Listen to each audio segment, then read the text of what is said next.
Okay, so let's go over this again. So now that I got my measurements, so I'm going to line these up the kind of the way I want them to be, because when I put this together, this is the way they are, right? So I line them up as the best I can, knowing that I'm going to have to sand and do all this stuff later. And I clamp them together where I want them to be, okay? And I first make I draw my line. So what I do to make that square is I drew my line right there and then right there, right? So then I take my square and I put it right here so I can make a line all the way across, nice and straight.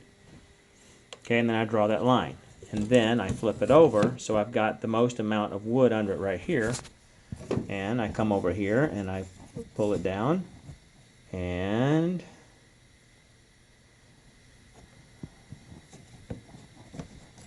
it's hard to do one-handed. Okay, and it's a little bit off. See how I'm off right there? See, I didn't have it exactly square when I did it before. So I need to redraw that line with the square really tight on the wood and get that line square. This is another one of those reasons. See, we check and recheck. Okay, so I know that's supposed to be 45 millimeters across there, so I'm going to stick my ruler on there and measure, and it's exactly that. So now when I cut this, I'll actually cut it to the inside of the line. In the inside of the line, I don't want to cut the line because then it's going to be over, because the line is exactly it. So I want to leave the line. If I have to come in and trim a little bit, I want it to be tight when the handle goes in. If it's loose, then not everything's touching, and so it's not going to glue as solid. So I'd rather have it be a little bit too tight, and then I have to take a chisel or sandpaper and open it up a little bit, or take a little off the handle to make it fit. If it's too little, I can still make it work. If it's too big, it's not going to be as strong as I'd like it. Okay? So now I need to measure for my depth. So in mine, I know that my thickness through here is 4 centimeters exactly. So I'm going to put the 2 right on that seam between the wood. And I wish I could get it to focus better. I'm going to put the 2 right there, and then I'm going to mark it 0 and then 4. And so that'll give me my 4, and it'll be 2 from this side and 2 from this side. Does that make sense? Okay, I'm going to do the marking, and I'll come back in a second.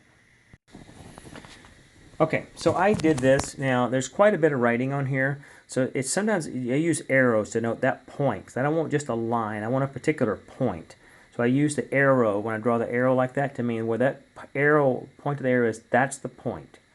And so what I'm going to do now, since I don't have a perfect side here to make a 90 across, so I marked it here, an arrow, and here an arrow, up here, and then over here. So now I'm going to draw a line straight across.